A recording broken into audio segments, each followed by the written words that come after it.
दोस्तों नमस्कार, मैं हूं जयश्री नागदा और आप देख रहे हैं बेबाक राजस्थान। दोस्तों, उदयपुर के गोगुंदा थाना क्षेत्र में एक दिन पहले 2 फार्म हाउस पर रेव पार्टी और वेश्यावृत्ति मामले में पकड़े गए 28 आरोपियों की सोमवार को कोर्ट ने जमानत अर्जी खारिज कर दी। जज ब्रिजपाल दानचारण ने कहा कि इस तरह के कृत्यों से समाज में नशे की प्रवृत्ति बढ़ती है और समाज में अनैतिकता का माहौल बनता है। राजस्थान पर्यटन क्षेत्र में प्रसिद्ध है और इस तरह के अपराध विश्व पटल पर राज्य और उदयपुर की छवि धूमिल करते हैं। आरोपियों का एक गंभीर अपराध है, ऐसे में इन्हें जमानत की सुविधा दिया जाना न्यायोचित नहीं है। वहीं आरोपियों के वकील ने जमानत के लिए कहा था कि आरोपियों को झूठा फंसाया गया है, प्रार्थी गरीब हैं और न्यायिक अभिरक्षा में होने से उनके परिवार की स्थिति खराब हो जाएगी। पुलिस ने एक दिन पहले गोगुंदा थाना इलाके के माताजी का खेड़ा में पियाकल प्रियांक पीपी फार्म हाउस पर शनिवार देर रात 1 बजे दबिश दी थी। वहीं खुमानपुरा स्थित the sky sign holiday farm house पर दूसरी टीम ने रविवार सुबह करीब 3:30 बजे कार्रवाई की। दोनों फार्म हाउस के बीच की दूरी 1.5 किलोमीटर है। युवक युवतियों से पूछताछ करने और अन्य जानकारी जुटाने में पुलिस को 13 घंटे लग गए। दोनों फार्म हाउस से पुलिस 10 युवतियों और 18 युवकों को गिरफ्तार कर लाई। पुलिस के अनुसार रेव पार्टी के लिए प्रति व्यक्ति 10,000 रुपए एंट्री फीस रखी गई थी। तो वकील साहब की दलील कि युवा गरीब परिवार से हैं, ये कहां तक सही हो सकती है। व्यक्ति 10,000 की फीस देकर वहां पहुंचा था, जो एक आम गरीब आदमी दे ही नहीं सकता। पुलिस ने पहले इस पार्टी का वेरिफिकेशन किया और फिर दबिश दी। पुलिस जब फार्म हाउस के अंदर पहुंची तो तेज आवाज में म्यूजिक बज रहा था और हॉल नुमा कमरे में युवतियां डांस कर रही थी। युवतियां कम और अश्लील कपड़ों में थी, जबकि यहां मौजूद युवक उन पर नोट उड़ा रहे थे। मौके से एक गुजरात नंबर की कार भी बरामद की गई है। दोस्तों, ऐसी कई खबरें आए दिन छपती है, आप तक पहुंचती है और फिर भुला दी जाती है। हम में से बहुत से लोग तो ध्यान भी नहीं देते, लेकिन दोस्तों ये नजरअंदाज करने की भी चीज नहीं है। ये बुराई कब हमारे आसपास, हमारे घर तक अपने बच्चों को आकर लील जाएगी, पता भी नहीं चलेगा। अब सवाल ये उठता है कि आखिर ये रेव पार्टी होती क्या है। तो चलिए आइए हम आपको बताते हैं कि इस गैर कानूनी काम में दरअसल चल क्या रहा होता है।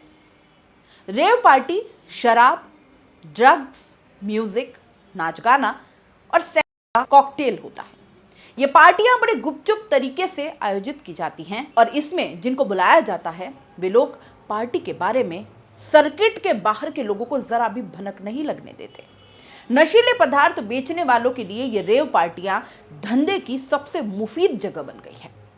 मुंबई, पुणे, खंडाला, पुष्कर और दिल्ली के आसपास के इलाके इन रेवियों के लिए बड़ी मुफीद जगह है और अब यहाँ भी, यानी राजस्थान भी और हमारे आसपास भी। इन पार्टियों में आम लोगों के लिए कोई जगह नहीं है। धन कुबेरों के आवारा लड़के लड़कियों की कुत्सित वासनाएं पूरा करने के लिए रात के अंधेरों में इन पार्टियों का आयोजन होता है। मॉडल लड़के लड़कियां तो इन रेव पार्टियों में अक्सर देखे जाते हैं। हम भले ही लड़कों के अनुपात में लड़कियों की संख्या में कमी होने का रोना रोते हों, लेकिन इन रेव पार्टियों के मामले में लड़कियों ने लड़कों को काफी पीछे छोड़ दिया है। 100 लोग अगर रेव पार्टी कर रहे हैं तो इसमें लड़कियों की संख्या 60 हो सकती है। महानगरों के युवक युवतियों में रेव के प्रति आकर्षण बढ़ता ही जा रहा है। इन पार्टियों में 2 गैर कानूनी ड्रग्स चलते हैं, एसिड और एक्सटेसी।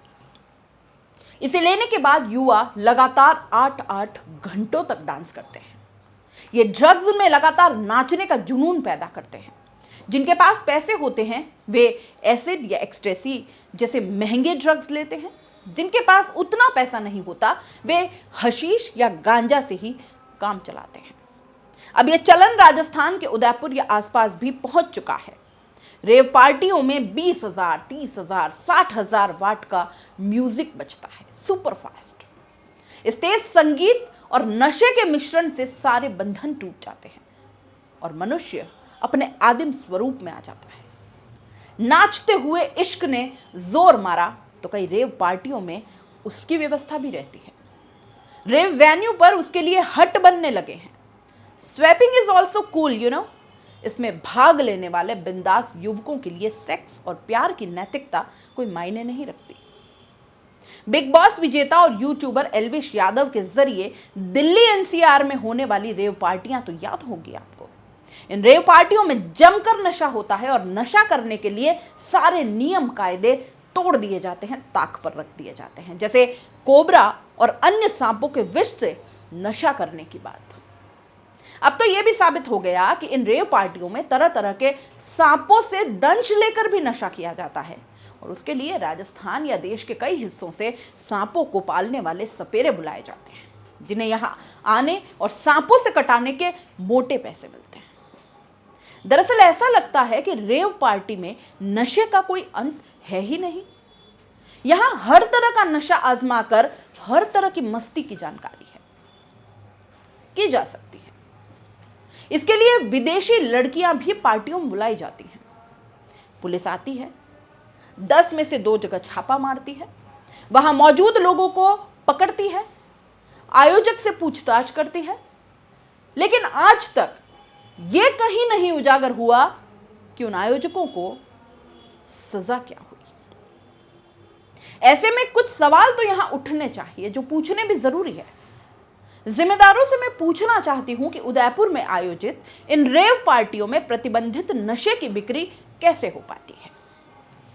कौन लोग हैं जो इस तरह के नशे धड़ल्ले से उपलब्ध करवा पा रहे हैं, वो भी पुलिस की नाक के नीचे?